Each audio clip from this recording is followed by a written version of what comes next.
chance to talk with him yet, but that happened while Gerhard and I were talking this morning on his birthday, 92nd birthday, Gerhard Betting. 111. Happy birthday. Birthday. Thank you, thank you. So we have 3 panelists so far. I know John Michael is going to be on. We have already some attendees, so welcome all of you. You can, if you want to be upgraded to a panelist, you want to be seen or heard, you can tell us that in the chat. Larissa Trexler said to me, you're not allowed to spread truth, Becky. Come on. Yeah, I think that's the law. Well, I think that's becoming more apparent, right? Yeah.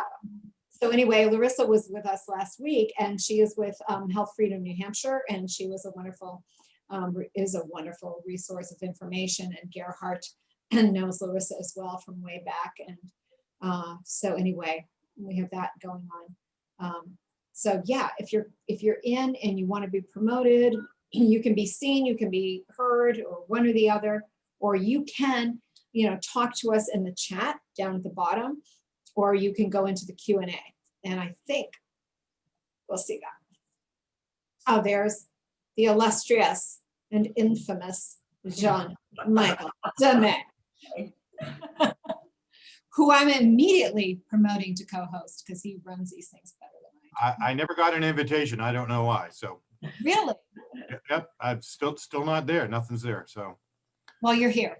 I've been disinvited. Well, be that way. That's weird because yes, I want to make you co-host. So we'll sort that out later. But I looked on my list of panelists I resent invitations to you to, and you were there, but Yeah, I can see that I'm on the list. I just not on the list, as it were. All right, very good. How's everybody doing? I'm doing Good. So, all right. So, and I'm just looking at our attendees. I'm gonna do a little bit of promotion. Anybody else want to be promoted? Please say so in the chat, and we'll. Larissa is there. So Larissa, if you want to make yourself visible, you can do that. Or do we have to do that, Gerhard? I mean, John. No, she's good. She has a She's option. there. Ah, Yeah. Hi, hello, Larissa. Gerhard. Hey, Yeah. everybody. Should we call her the indefatigable? Yes. There you go. Indefatigable. Indefatigable. Can And you it's tell Gerhard- about the registration? Can you tell It's us? Gerhard's birthday. I just want to say that again. 111 has been a number that's been huge in my mind for the last 2 months, and it is 111, and it's Gerhard's 92nd birthday. So for whatever my little thing is worth, it's Gerhard's birthday. Happy birthday, Gerhard. Happy birthday. All right. Johanna is asking maybe Larissa to give us an account of how she experienced the demonstration in Concord. Okay. Can you guys hear me okay? Yes. Yep. I tried to do better with the lighting today, but I'm still in the dark. You look good. Thank you. So we saw a lot of groups come together. We saw maybe it was about 150 people. Are we talking about at the State House on the 7th, right? Was it the 7th? Yes. And we passed the mic around, and a lot of people had a lot of good things to say, including John Michael was there. And I really enjoyed what he had to say and the angle about the children. I think we would have had a lot more people show up, but this was in light of everything that happened the day before. Yeah. People are on edge, people are concerned, and some didn't know what to expect at the State House. Of course, it's always intended as a peaceful protest. We're not storming any gates. We're just wanting to spread our truths and speak our minds. That's really all. So I think it was really good, and I would expect a lot more people at the next one, which I can't announce one yet, but maybe you guys know something I don't. I want to comment about what happened on the 6th, because I know several people who were down there. And they said all day long, it was love, it was friendship, it was getting to know one another. It was so positive. It was so wonderful. They had no idea this was going on in the background. And then also another person who had friends there and said, you know, actually videoing buses being pulled up to the Capitol and Capitol Police letting people in. So I don't want to argue that point, but I do want to say, as far as the mainstream narrative goes on what happened there and the Trump supporters, I know people who were there. This was not happening. This was very peaceful. This was like 1 million people. It was completely peaceful. And they didn't even know until they were on their ride home that night that this had even happened. So that this is being brought out as the main thing that happened at this event is really sad. It's not at all representative of what really happened there. We live in the matrix. What can we say? You know, it's a controlled narrative. It's getting to the point of 1984. Up is down, left is right, good is bad. And I think we just need to be conscious of that, and to the degree that people can do so, to send countering narratives to the newspapers, just to let people know that there are other viewpoints out there, other realities. I like to say really more realities than viewpoints now at this point, but that's the way that goes. Yeah. But I thought it was very positive. I thought, you know, people were interested in what everyone had to say, and it was a learning experience, I think, for most people there. And you know, it's just good to see who else is there in the mix. You know, I've been to a bunch of rallies at the State House, and this was a pretty good one size-wise. So I think we should be pleased with what took place. How many people do you think did show up to the State House? Well, somebody counted. They said it was 117 was the maximum that they counted, which I didn't actually do a head count, but since I've managed a lot of rallies there myself, my guess was between 100 and 120. So that's right on market, I think. We had a count of 150 at one point, but it wasn't for long because people were cold too. So. Yeah. So anyway, today I wanted to focus a little bit on the lockdown effects, but before we do that, I just wanted to share a couple of screens first on a little bit of what I'm seeing. And normally by this time of day, I would have posted new information on the front page of our website about trends, you know, for the last week, because I usually try to update it before the chat. It's interesting, if you look here, there's no hospitalization or ICU admit trends now. I don't know if that's just today.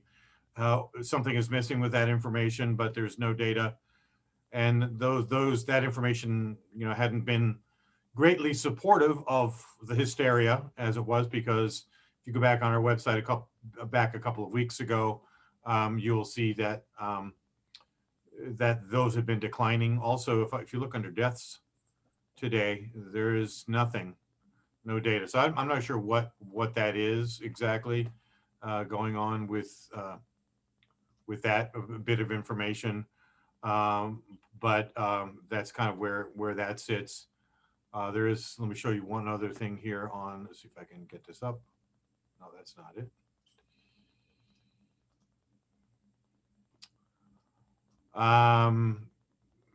Where are we here? I think I lost my window. Well, it's really not important. I'm gonna go ahead and switch to this other window here. No, that didn't work.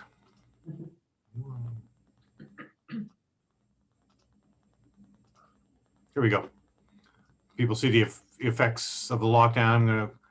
I'm gonna start with this one here. I'm not gonna go through everything here right now. This information is on the front page of our website. If you go down to misery and death by lockdown, you'll see a couple of little tabs that open to show this information in a more textual format with links that you can go out to. It's a very, very long page. It was posted by somebody on Reddit.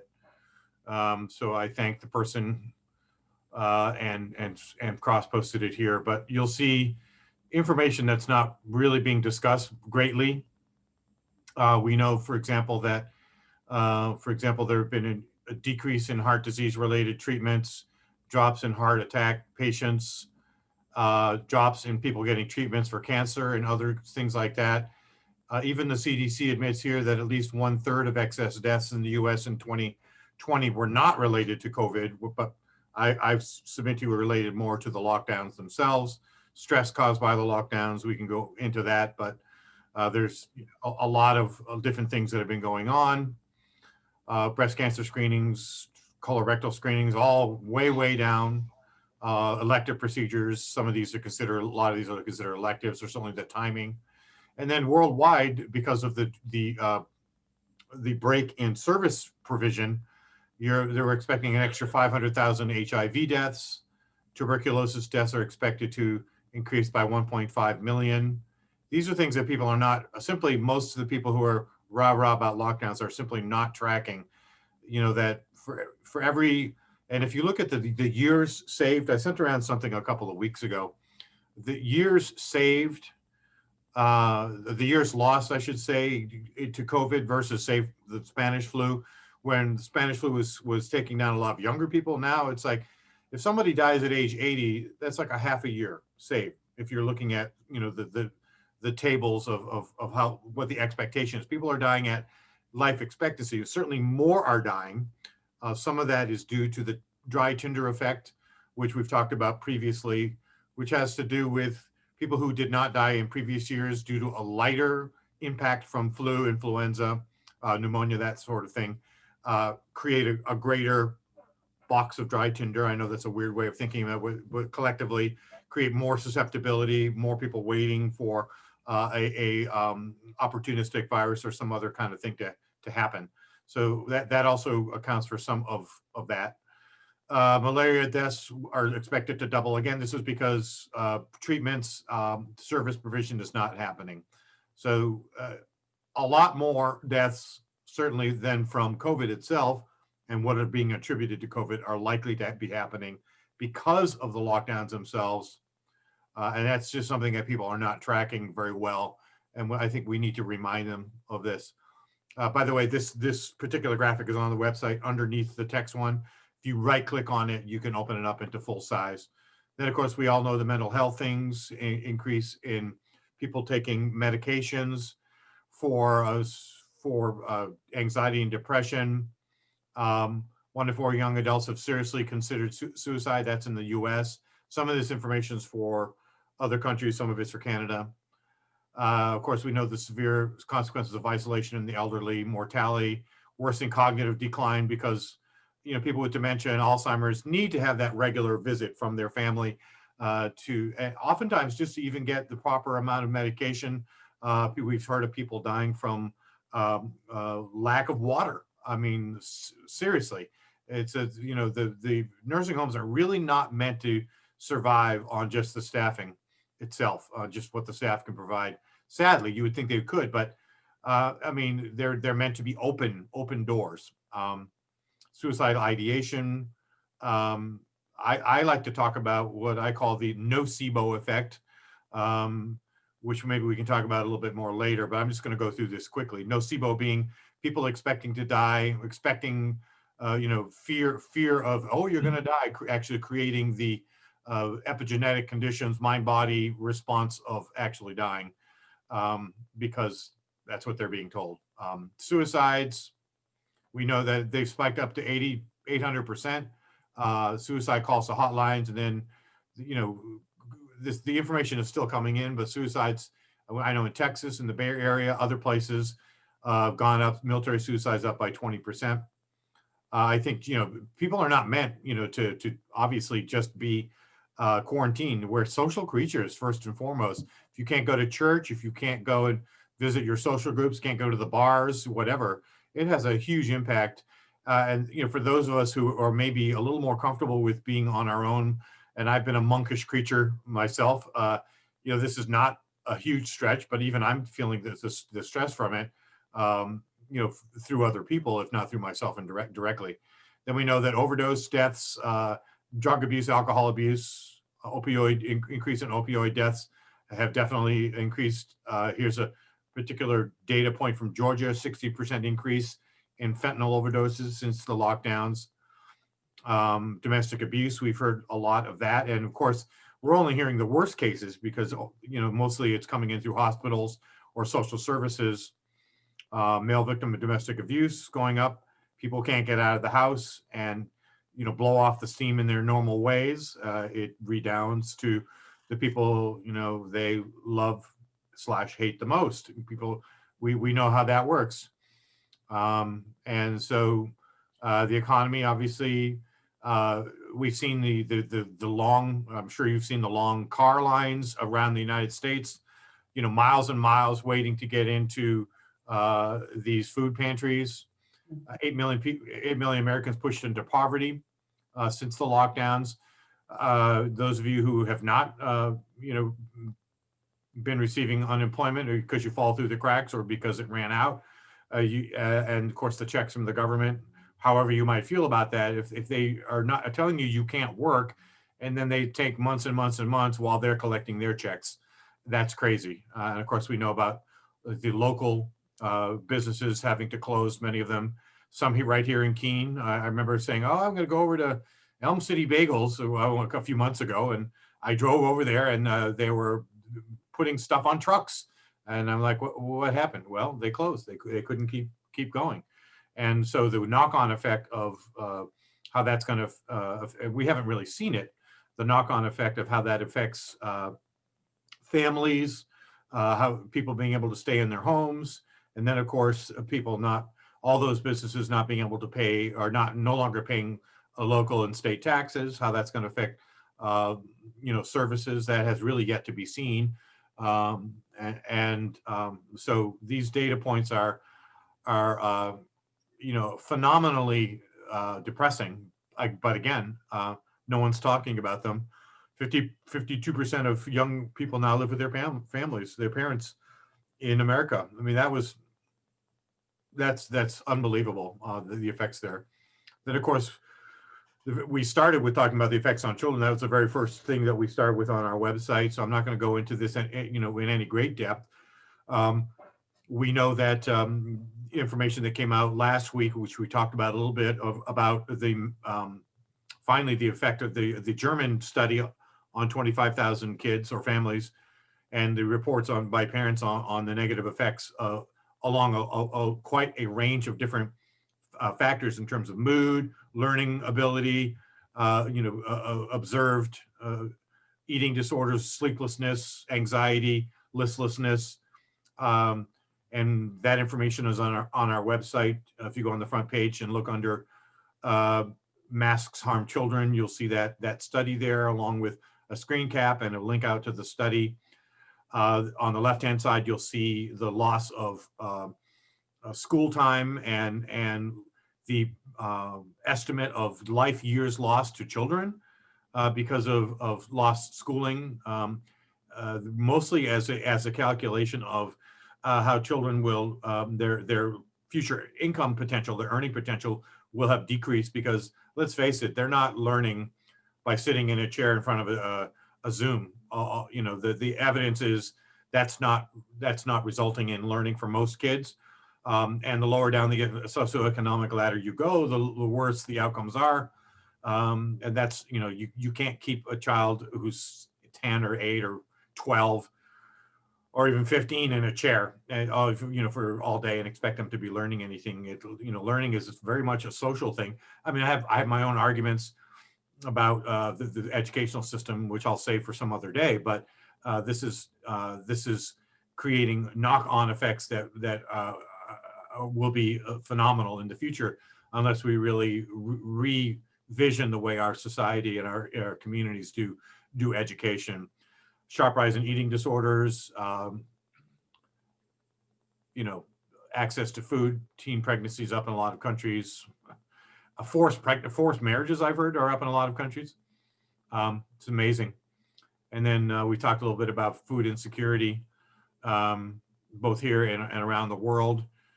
132 million additional people in sub-Saharan Africa are projected to be undernourished due to the lockdown disruptions.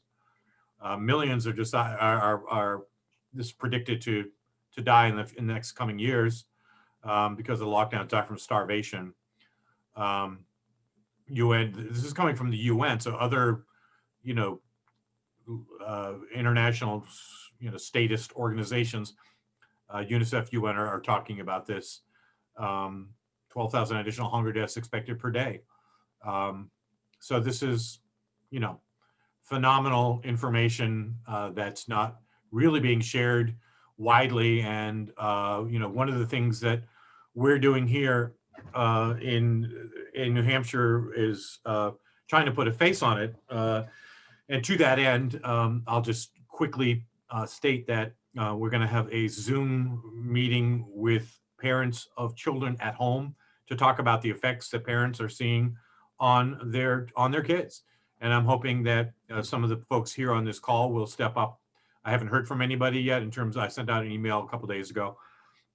So if you're interested in that, please let us know. That's going to be on the 23rd, Saturday at 1 o'clock with facilitated by David Cope, who's a social worker from Hancock.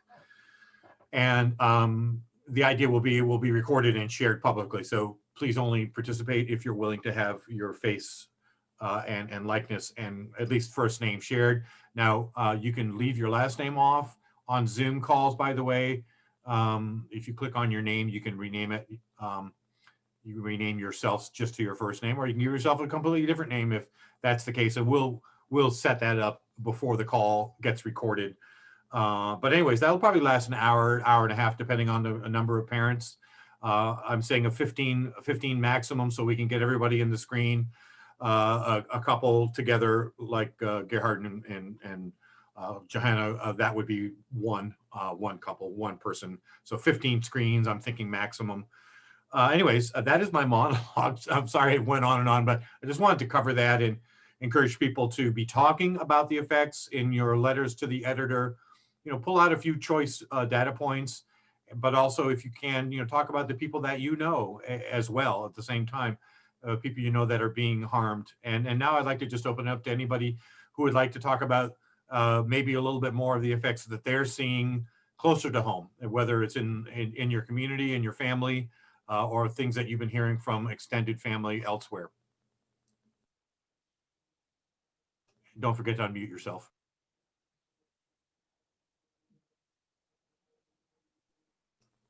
Well, I mean, it's everywhere. It's undeniable. It's interesting when you put it in this kind of a context. It seems pretty hard to believe that there's just simply not a deliberate effort to, and this is going to sound radical, kill people. I mean, does anybody get the feeling that they're literally just culling the population? I mean, this has to be by design when you put into what they've done in nursing homes. When I saw that jackass in Los Angeles, Garcetti, get up there and say with this, I mean, again, sounding radical, but I mean, he's got the most punchable face in politics. Make this remark about how before the holidays, we need to cancel everything, he says. He knows when he says that, he's killing people. The 85-year-old sitting in the nursing home who has nothing else going for her but a visit from family, activities with her friends, all of which are canceled. And now she's left to what? Eat her meals alone in her room? As you said, JM, it sets the conditions for death. It triggers in the mind that it's just time to go. And it seems undeniable. I mean, the substance abuse, what they're doing to children, stuck at home, often in absolutely deplorable conditions. The only refuge they had was to get out of the damn house to go to school and maybe some of those activities. And now they're at home with their abusers. Women home with monsters, can't get away. There's nothing to know. I mean, it's an absolute nightmare. And all for what? I mean, what are we preventing? The state of Florida, I just saw data just popped up not before I hopped on this call. The state of Florida is showing the same hospitalization rates it has shown for pretty much every other goddamn flu season it's ever had.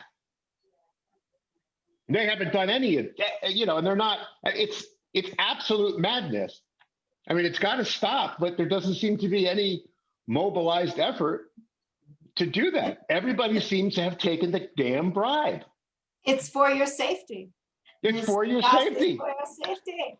Yeah, For your boy. safety. We care about you. We care about you. It's all about, we don't Yeah. want people to die, but people die. You know, oh, too bad. It's crazy. So it is up to us to shine light. That's what we're doing. We're shining light on all these issues. People might, I'm sure will continue to have the reflexive reactions that they're having. Oh, you don't care, but those are getting really old. You know, those claims. They're just they're very you know, they're very thin. They don't hold much. So that's what I encourage people to do. You are the activists. There's, you know, we're the ones who we've been waiting for. If you're waiting for, you know, no, if we're waiting for Sununu, Frank and I have had some of these conversations of, you know, that we can't go begging to Sununu or, you know, whoever to be our saviors. We have to be the ones. There, you know, we ultimately, I think, are on the right side of history morally, and I'm not trying to say that to be superior. It's certainly a, you know, it's a heavy burden in some ways. I don't want it to be that, but it's, you know, looking at what's happening, it's a burden because at some point, you know, we have all been here, right? Where we cross over from being respectable people in our community to people who are, you know, that weird person, as I've said to people, that long weird person living out in the VW van, you know, spouting conspiracy theories in the minds of certain people. You know, you cross over to the other side. But it's, you know, I made my peace with that, and I'm sure you all have too, of speaking for the truth, and we have to just keep doing it as lovingly and as consistently as possible every day, every week. I'm wondering, because you know, like the rest of you, I'm wondering how to be effective in all this. And what could we possibly say to people which would be more effective than what we've already done? And one of the things which has just occurred to me lately is that because people are believing who they consider to be the experts in this case, you know, being CDC, being your local doctor, being somebody who is somehow connected to medicine in the larger picture. And those of us who know that medicine is an enormous field with people who just go along with what the crowd is doing versus people who don't.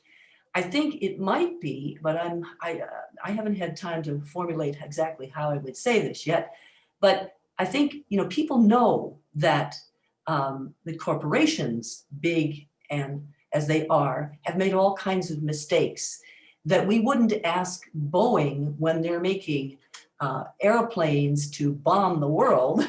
We wouldn't ask them about the use of the airplanes. We would want ourselves to say, I don't want you to do that. You know, if you're making these airplanes, we'd want to have some say in it. I think we have to break through to the point where people realize that they need to have some say in these medical decisions. They don't need, when I look, for instance, at researchers who have published articles in the paper, and I've been following all this stuff, they're just excited about doing the research. You know, they say this is cutting edge research. Well, maybe it is, but there's still the moral question, what do we do with it? And what, you know, do we just have to do it because we can do it? You know, the moral questions come down to us, basically. And this is where we've abnegated our responsibility as a country, is that we have left the moral decisions up to the people, up to the technicians. And we have to take back the moral decisions from the technicians. I mean, Bill Gates is just a glorified technician. You know, he's the most wealthy man around. So is, you know, but he's basically a technician. He's not a moral authority. He's not all of us, you know. It's that we, whether or not I mean, I think people are cowed because they don't feel they know enough to say something. I mean, even people I know who are very intelligent say, well, I don't know enough about science. You don't have to know enough about science. You just have to know, you have to question, and you have to be able to look at various data. That's what we've done. It's not that, I mean, in my case personally, it's not that I know that much about science, but I had a father who was a scientist, and he said, don't, just take their word for it. He said, there are all kinds of people in this field. And some do it for one reason and some do it for another. Don't take their word for it. Question them and find out and make up your own opinion about this. Make up your own mind. And we have to, in a sense, empower people to feel that you don't have to be an expert in order to question the experts. You just have to have a point of view about what it is. And we did used to have this point of view. Think about it. All the people who have been involved in the anti-war movement, all the people now who have been involved in we want to get rid of the various pesticides and all this stuff. People have been able to make decisions based on other people's, on information that they had to cull from reading other people, but they were able to do that. They were able to compare because they were given that information. Now people are being shunted away from the information which could help them. So Yeah. Somehow we have to break through this. Yeah, I'd like to make a footnote since I'm on the same screen. And that I think it would be good to concentrate on the most effective ways in which we could break through a few minds with a letter to the editor or wherever we are able to talk and being listened to. And it seems to me that the information John Michael Dubé has now on the website and he shared with us at the beginning, there are a lot of interesting things to look at, and therefore you could be saying to people, this is not being talked about at all. Here and there, the media admit that things are going on that don't look so good. But is this the greater good? And another approach is, do you trust authorities that we have at the moment who are completely censoring any views from professionals that question the official view?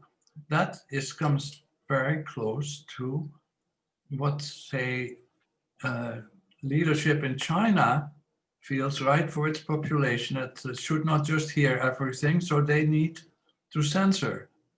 We are stepping into that Chinese totalitarian model, and we are not questioning that. It is okay, you are an American, you feel fine because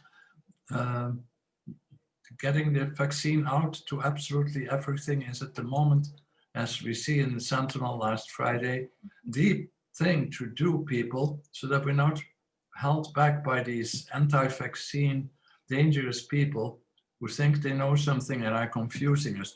The whole fact of open information, debate, being squashed, I think is still a very fruitful thing to see what we are doing and maybe open a few minds. I think it's for him who has ears to hear.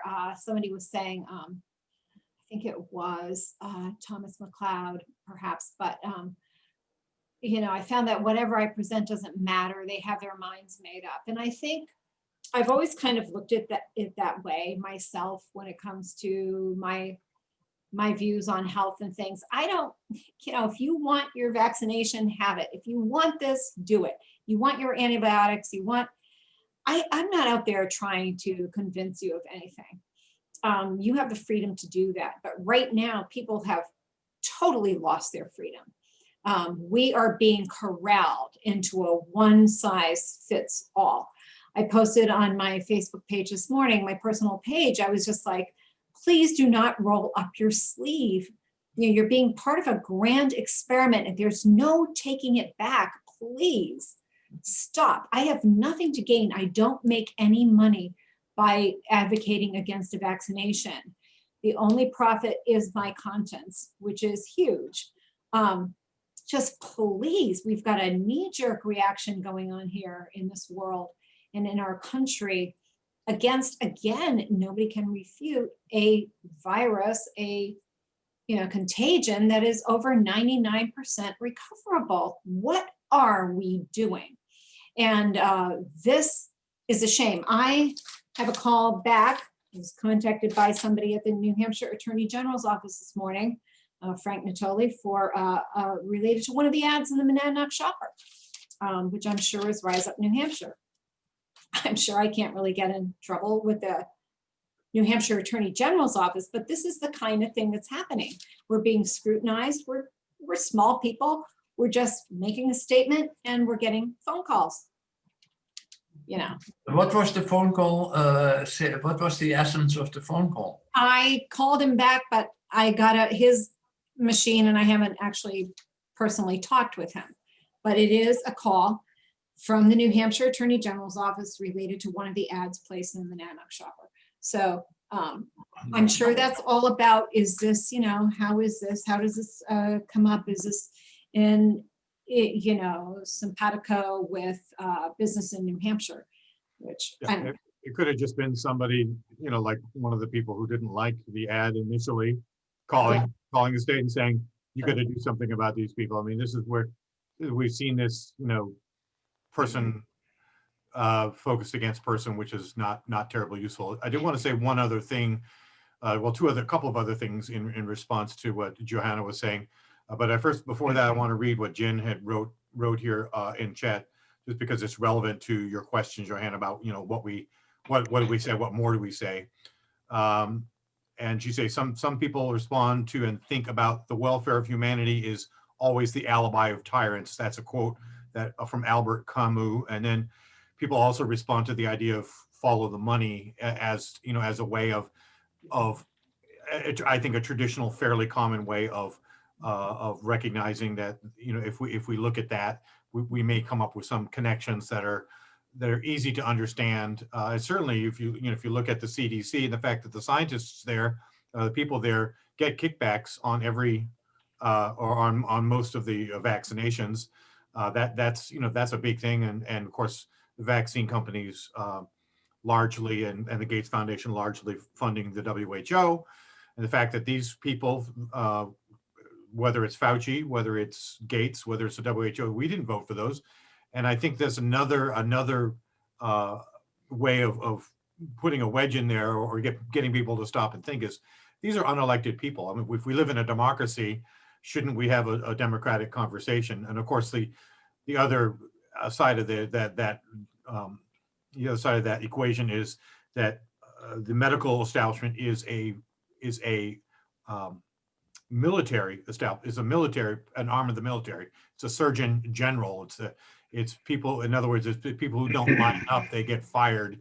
It's not democratic. And we're seeing frontline doctors being fired just for saying that they use hydroxychloroquine or whatever. We see now in, where was it now? Some country was trying to now block ivermectin. Although I notice now that India is now giving out ivermectin kits along with a couple zinc and a couple of other things for, what was it? $2.46, some small amount of, they're giving this out to their populace because ivermectin now is becoming more widely recognized as the preventative and the treatment of, if we're looking at it from a more standard point of view.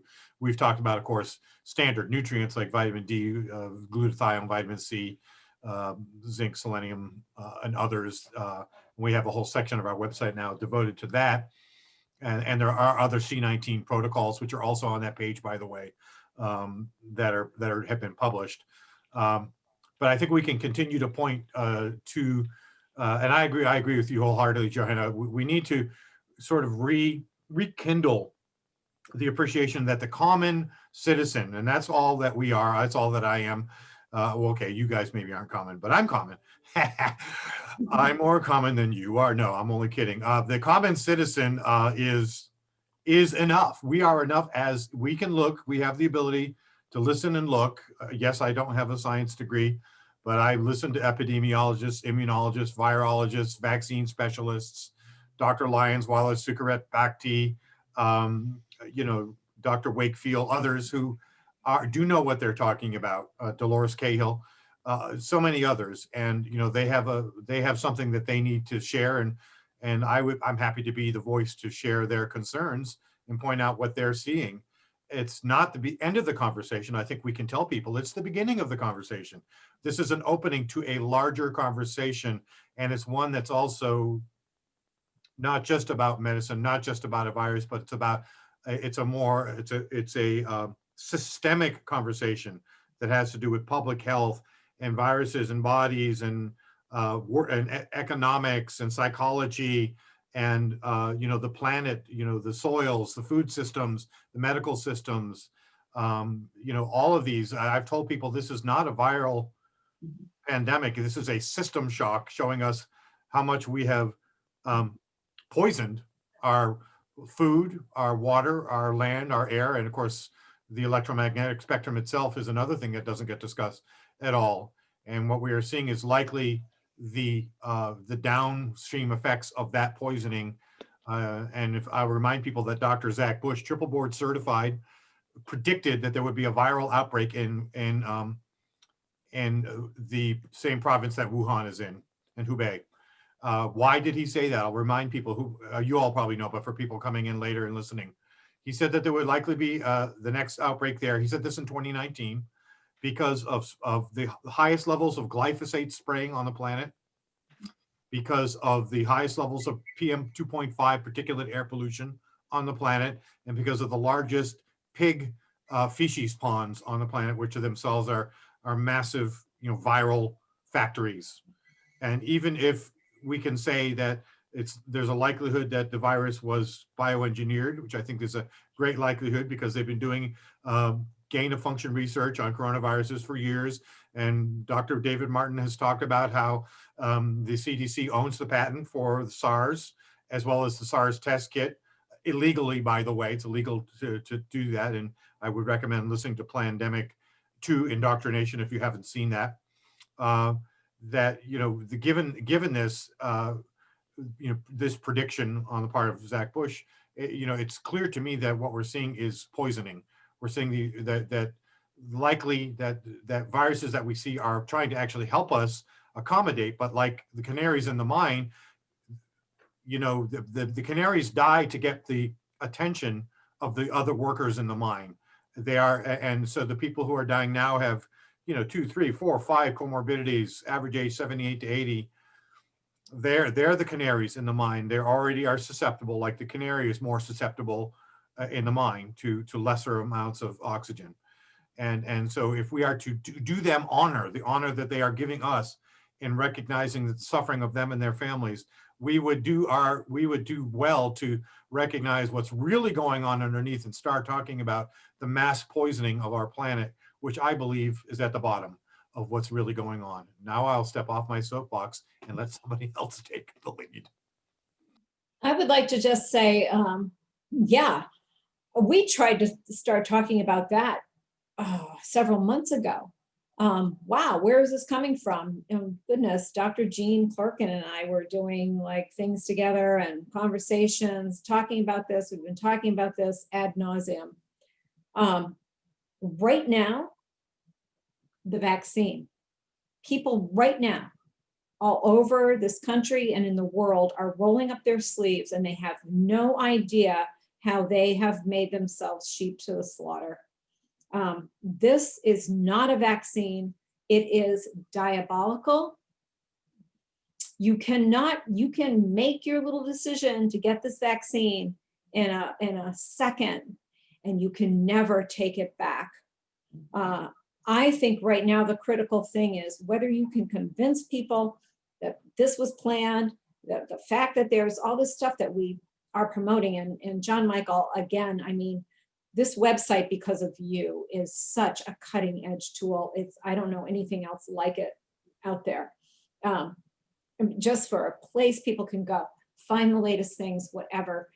But right now, people are making decisions they think are nothing. They've been so conditioned that vaccines are fine. Oh, some people don't like vaccinations, blah, blah, blah, blah. I get my flu shot every year. I do this, and they have no idea. This is unlike anything else we've ever had. It's not a vaccination. It is a way of promoting actually an autoimmune attack within your system to, and that opens up, you know, that opens up the gates of hell. So I don't know, I think really just helping people at this point, it's ridiculous because we all know this is the tip of the iceberg, but right now people are just willy-nilly, innocently, if you want to say, I mean, because they've been so conditioned just saying, I need to do this. I need to do this for me. I need to do this for my family. I need to do this for my community. And they're willing to do that because all of this conditioning has worked. I mean, all of the propaganda is doing exactly what was intended to. And it's pretty sad at this juncture to see people just throwing their health away in a second, in a heartbeat. I did want to just mention quickly also that Becky and I was on Becky's show last Saturday on WKBK. I just posted in the chat the link to that podcast that just went up this morning, where we focus entirely on mRNA vaccine, and we really bring a lot of facts to the fore that I think people really should know about. Personally, I believe one of the biggest bits of information are what James Lyons-Weiler, Dr. James Lyons-Weiler has been talking about, also Dr. Mikovits, Judy Mikovits, and many others, really all of them. Dr. Andrew Wakefield just had a great video. We're talking about the fact that, you know, just two facts, two things to think about. One is that the mRNA vaccine is the definition of an autoimmune disorder, in my view. And that's exactly what Dr. Wakefield said. It is teaching your body to create something that your body will then fight. That's an autoimmune disorder, I'm sorry. And then we know also that the spike protein that it is targeting is also existing in the human genome already. It's part of what's called syncytin, which is part of placental development in women. And it's also connected to the ERV, one of the ERV-W retroviruses, and HIV, which is in a lot of people just floating around in a lot of us. HIV, by the way, doesn't cause AIDS, according to you know, people who have these alternative views. There's never been a clear delineation of how that happens, but the HIV retrovirus is in the human system in many of us, and the spike protein that is being targeted by the mRNA vaccine will very likely target other endogenous spike proteins or like are called homologous proteins already in the body, which can create multiple sclerosis, can create Alzheimer's and other autoimmune disorders. And you know, so I would check out that podcast, share it widely if you can. Sure, it'll piss off some people, I'm sure, but Yeah, so we really went through it, didn't we? We really did. Yeah, but just to capitalize on what Wakefield was saying, and I listened to that this morning, because that might not mean a lot to many people, but most vaccinations are, we give you a small amount of this and you produce antibodies. That's not what the messenger RNA vaccines are doing. They are giving you something that's supposed to program your body to create a protein that then your body attacks. So that's the autoimmune component. In other words, you don't have this in your system. We're not giving this to you. We're giving you a message to create a protein that now your body has to attack. And this is going way beyond any place any scientist has a right to go in anybody's body. If this were going to save the planet from extinction, it would be questionable. But for something that has an over 99% recovery rate, this is inexcusable. This is, it's criminal. And people are just doing it because they've been brainwashed and they think that this is it. And oh, I always go to my doctor, I get my shots, I do this, I do that. They have no idea. I mean, we work with herbal medicine or supplements, right? So I have a great supplement I like is 5-HTP, 5-hydroxytryptophan, which is for, we use it for depression. And And when you look, you're like, you look at, is this safe for a pregnant woman, or is this safe for a woman who's breastfeeding a child? And you're careful, and you might see, gee, there's not enough evidence out there, right? No, right now, this vaccine, we know nothing about. It's been rushed to market, and they're like, if you're pregnant, have it. If you're just, it's great. Just go for it. It's unbelievable. They'll tell you don't take too much vitamin A if you're pregnant, but get this vaccine. Can I come in with something that I think is hopeful?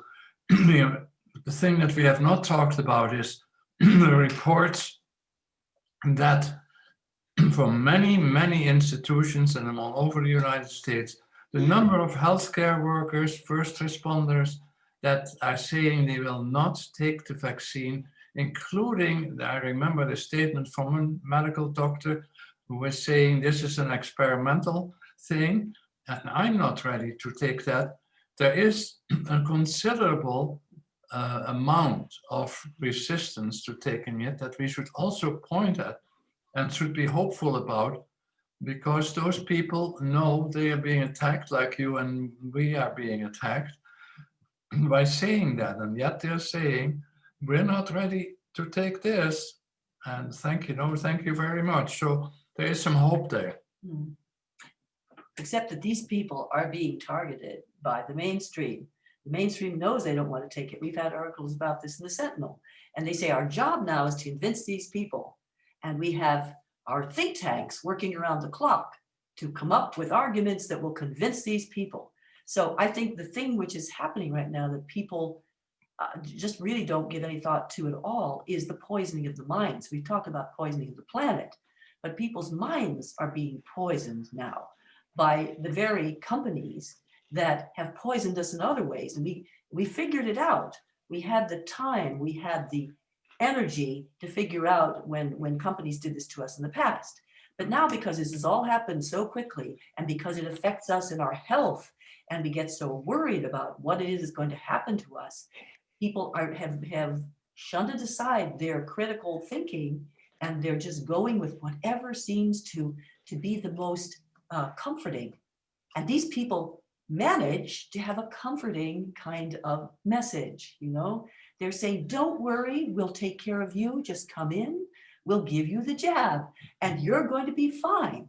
That's what people want to hear, you see, and that's the problem. To get in between their rushing to the doctor to get their jab, when we know that's not the thing to do. But when they're so scared, I have this with family members right now, who I really hope don't do it. But as you say, Becky, how are you going to convince somebody who's very scared and only listens to certain media, and then tells me that I'm not open-minded because I don't listen to them. So, I think all on the front lines of dealing with the mind poisoning. That's what I think. And I would like to talk about that because a lot of you have, how has this divided your family? Oh, I mean, this has made a huge difference in a lot of people's, family relationships. Devastating.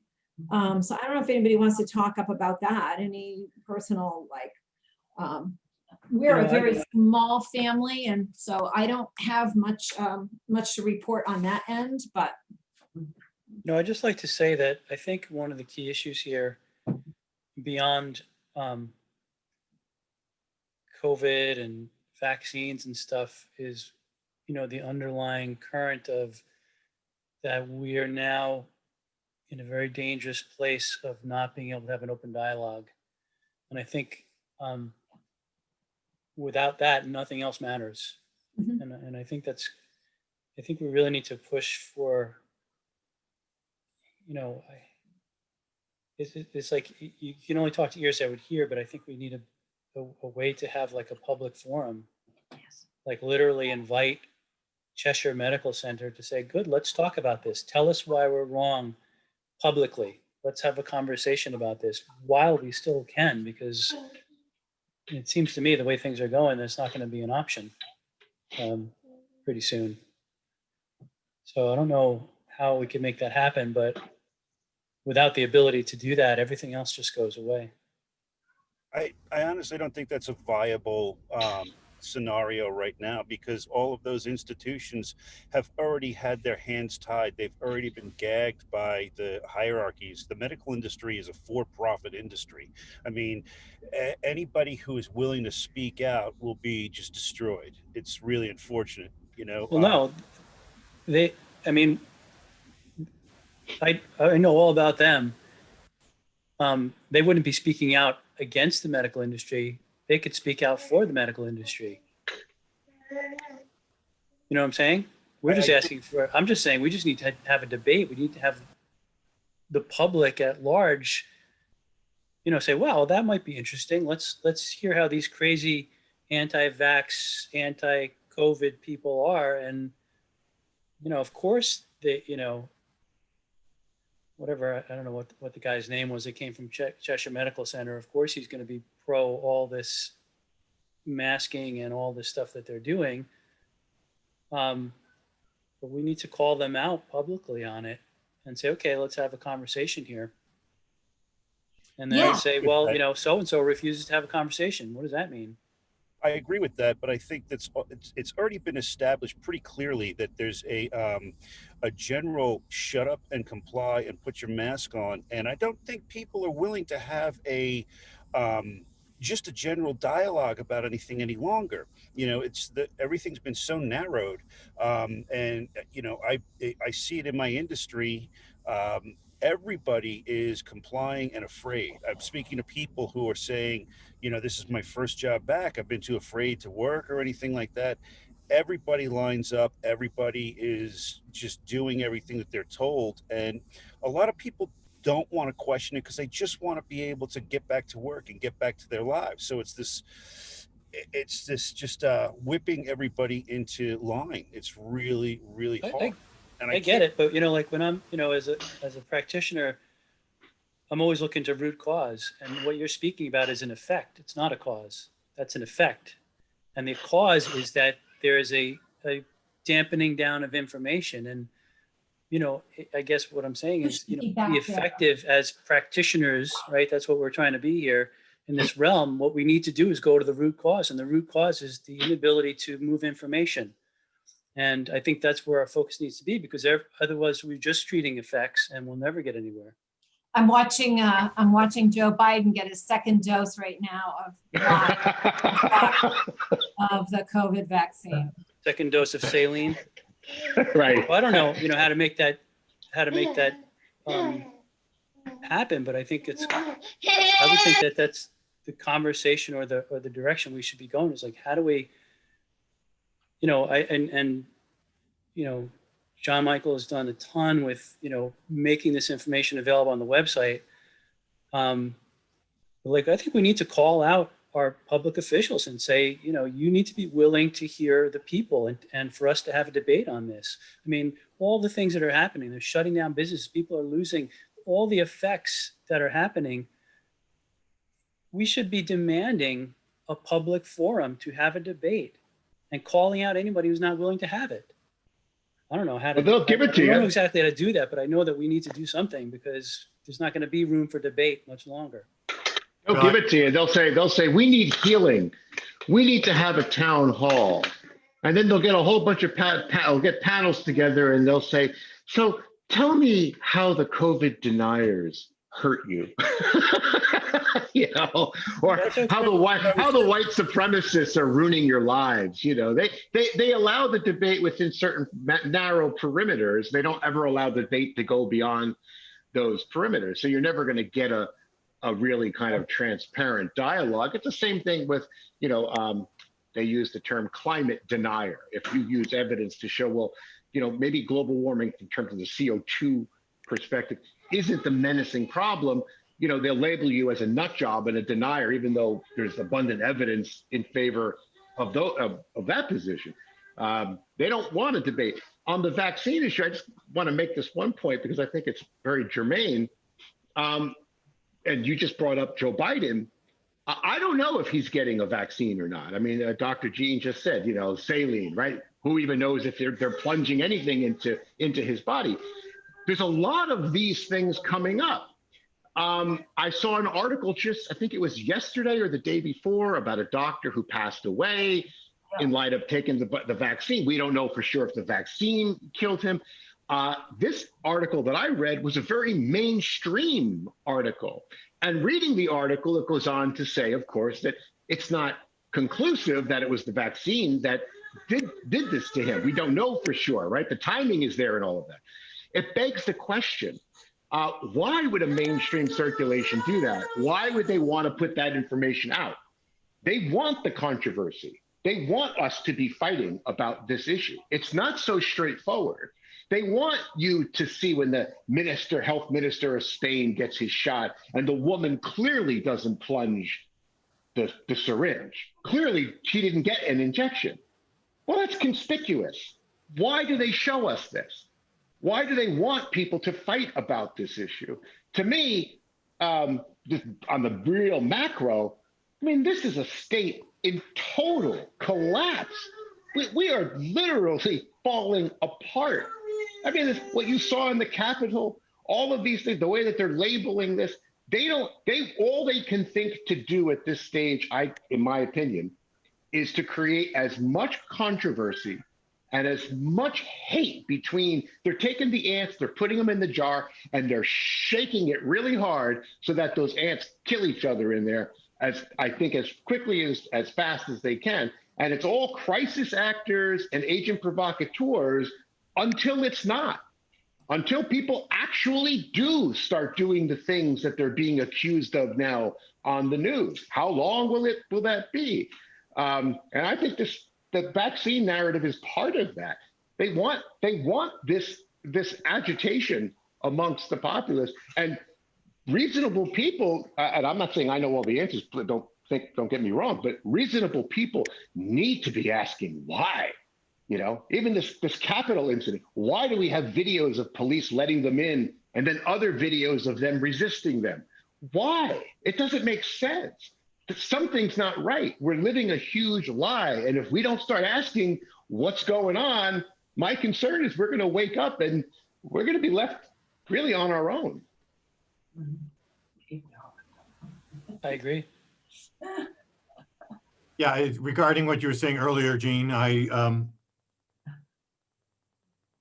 did say, I think in our rejoinder to the initial kerfuffle at the shopper ad, that we were eager to have a debate. I was hoping that somebody would take us up on that, but nobody has. But I think to your question, we could certainly put out a letter to the editor calling out the hospital, calling out the mayor or the town council or whatever. We could call them out and say, you know, this is not adequate. You know, this is not how to do public policy. You know, there are concerns, but I can't disagree entirely with what others have said. And, you know, I think about the debates that have been set up for vaxxers versus vaccine skeptical scientists, and the you know, they set it up, and then the pro, you know, the pro state, pro corporate people don't show up to the debate at all. Because they're saying, oh, that would be, you know, to validate anything that those people were saying. We don't even want to validate them. I think that's a low view, and I'm thinking that somebody would be willing to have a conversation about this. I'm not sure it'll be anyone in power, but I still think it's worth the effort before things go much further. We need a plant. We need somebody to go in and say, you know, we need to date these crazy Becky Montrones and these Rise Up people. We need to get this out and tell them why they need this. And I'll say, yeah, okay. We got to play by their rules, you know. I'm a plant. We need an agent provocateur. Look, the thing is, they've been so, they are so protected in their ignorance by the mainstream press. They know they can't really refute on a scientific level. They can't. None of them, like the guy we're talking about at the hospital. I can't think of his name. Caruso. You know, he doesn't know any facts, but he's considered in Keene. He is an infectious disease. Oh, he's a pandemic expert. Filio said he's a pandemic expert. I'm not sure how you qualify as a pandemic expert, but you basically don't need to have any scientific knowledge or anything. You hide behind the narrative, and the narrative protects you very well. So I agree with Dr. Jean. We would love to just say, hey, could we come on, public TV or something? Could we invite somebody who really is knowledgeable about that narrative, the mainstream narrative, and talk with us and do it? Nobody's going to do that, because why? They don't have to, and they're not equipped to do it. They're not. I've had this radio program I'm going on my 6th year, and I think they're about to drop me because I can tell, like, the rumblings of them looking at my newsletters and stuff like that. We'll see what happens. My contract comes up for renewal in February. I think I've had, in 6 years, I've had 2 phone calls that actually disagreed with me. And the reason for that is because I'm really well prepared.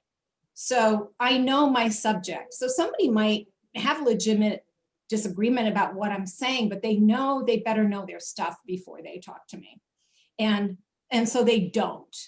And they know that nobody wants to come up against us, who's coming from Cheshire Medical Center, because they didn't have to know anything.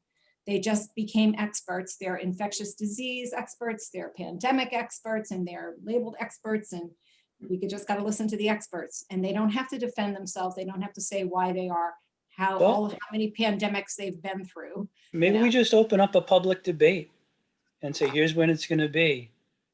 Like on Anybody Zoom, who wants to right? come on, Zoom. come on. Yeah, like this, like on Zoom. Yeah, maybe that's where we advertise public debate on this subject. Yeah. And then whoever wants to show up can show up, It's a good idea. Yeah, I like that idea as well.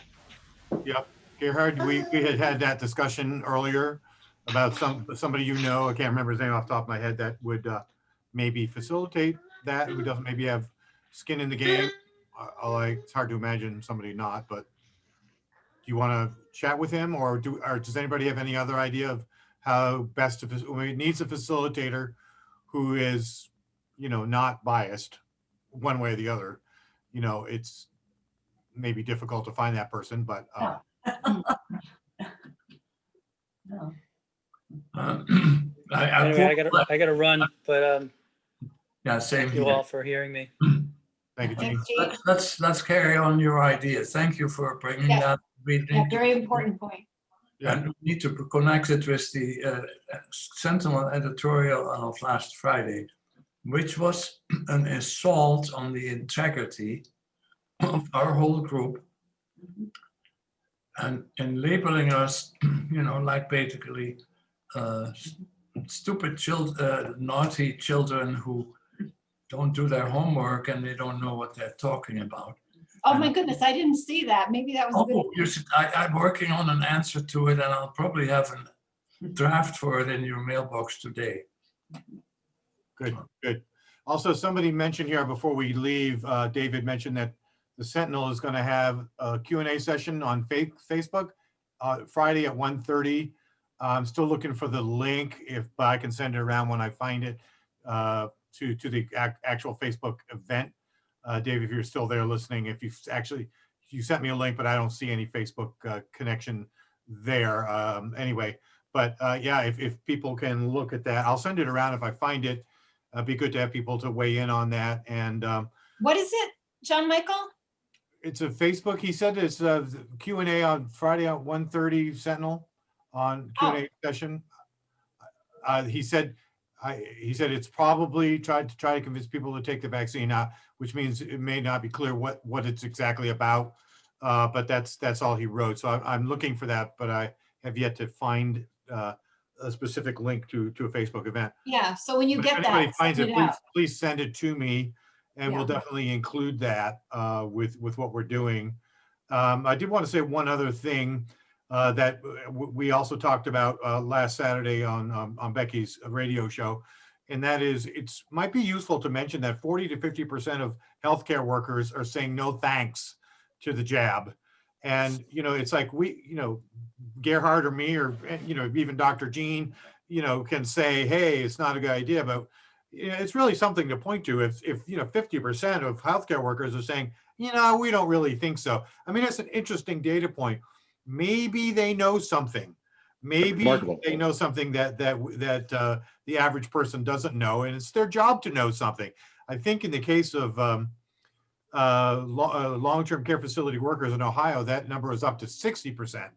And most of those are like, have some kind of, you know, nursing degree, I think is that right? So, I mean, they're not dumb when it comes to healthcare policies and options. And so it's just, that's an interesting data point that I think is worthy of pointing out to people. Hey, people who should know the best are saying we're going to wait and see how many people, you know, what those effects are before we line up for it. So, Yeah. Right on. I need to run because I've got some things coming up for today, so I'm going to say goodbye here. Thank you. Bye, and happy birthday again, dear Gerhard, Betty. Oh, 92. happy Yes. birthday. birthday birthday. to you. Bye. All right, well, he's gone. So it's getting on to quarter after the hour. Let's just wrap this up. Is there anyone who hasn't been heard who would like to be heard before we go? Any final comments?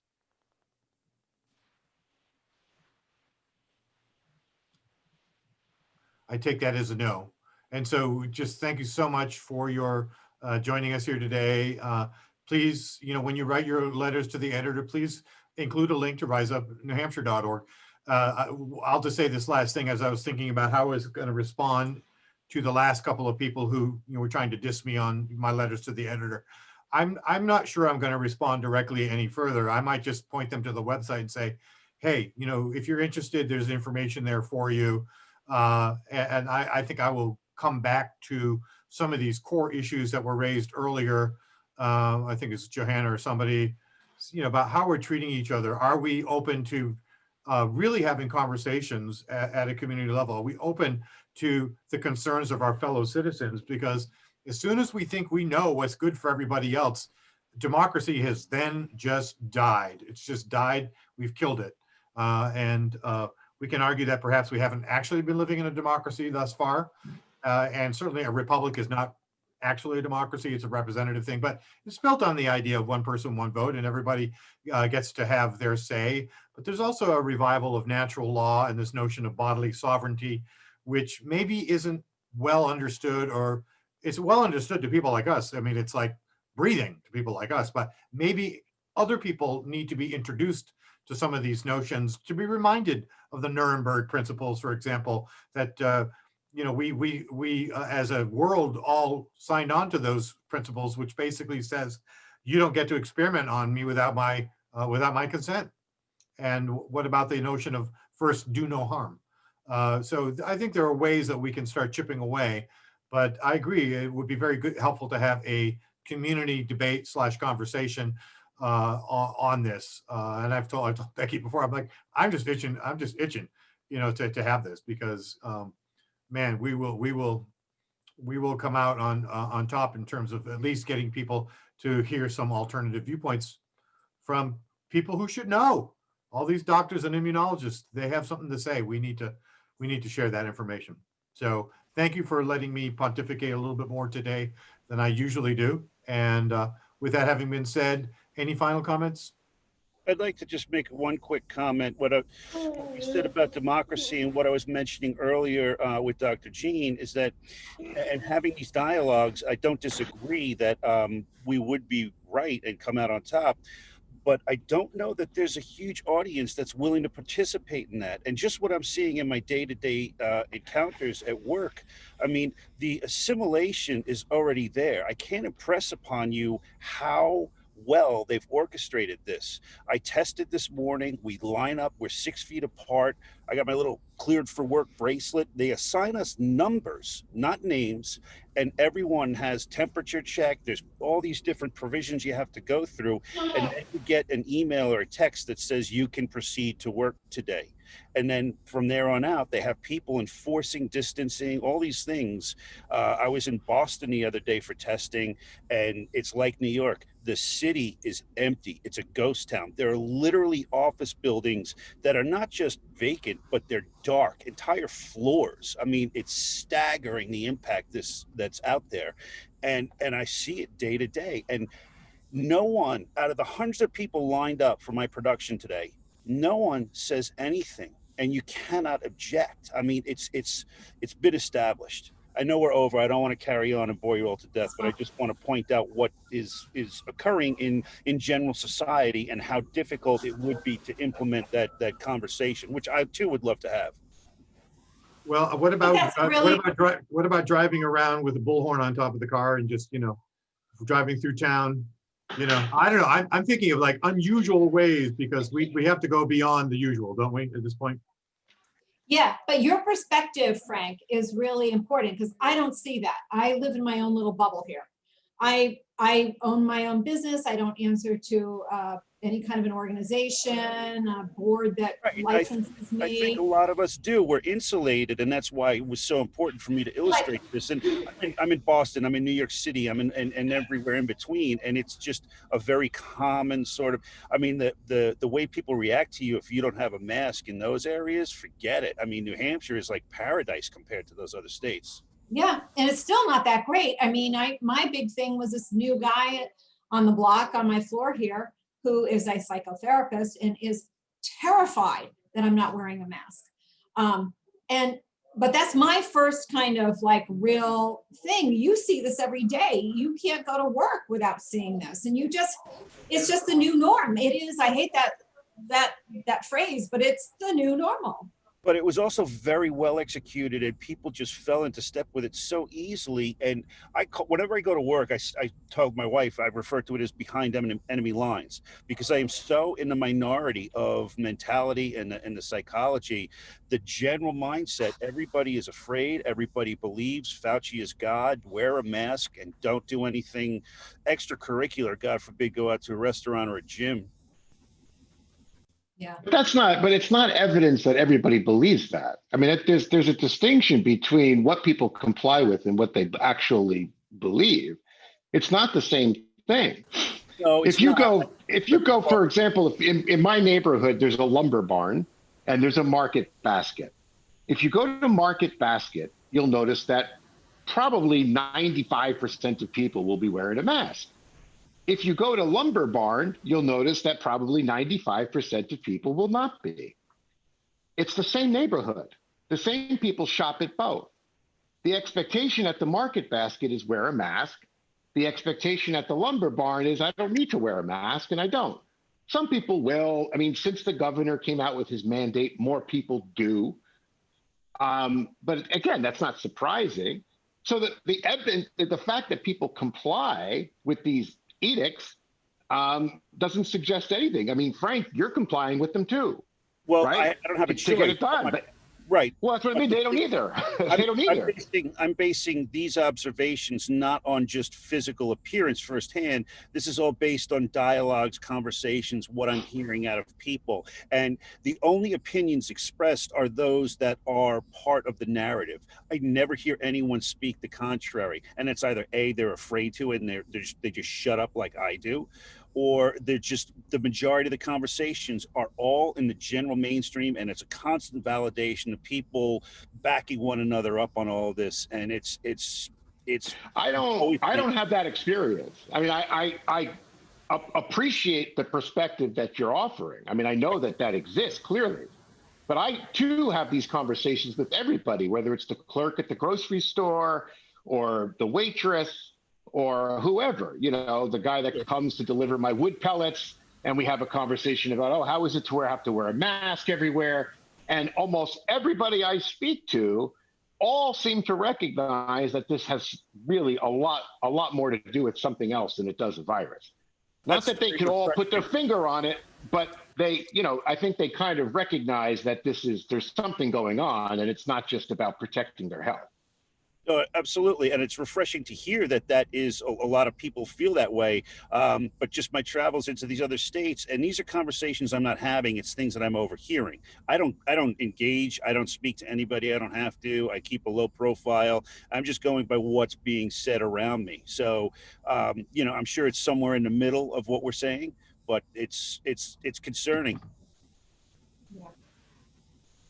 People have clearly drank the Kool-Aid. I mean, Well, and it's like, it doesn't even matter like a scientific argument anymore. It just defies all common sense. I mean, it's okay to sit down in a restaurant and eat and talk and laugh and spit in each other's food, but wear a mask when you go to the bathroom or when you get up or when you enter or exit. There's such a lack of common sense that even when you try to get to scientific arguments, people have already just thrown common sense right out the window. Well, Yeah. it's a little different than that here because you said it's okay to go out to restaurants and such, and actually it's not, because these productions all have very specific protocols. They do not want us to go out to eat after work. We're not allowed to go out to eat at work. I mean, I could show you pictures when everyone breaks for lunch. There's dozens of people sitting in a parking lot by themselves eating in their cars. I mean, Exactly. that's the structure, and it comes from the top. And if you don't comply, you don't work. It's that simple. I can't tell people that I work out. I can't tell people that I go to the gym in the morning. I mean, it's like I'm sitting in my car because I can't have this conversation in my office in there. I mean, that's where it's at. Yeah.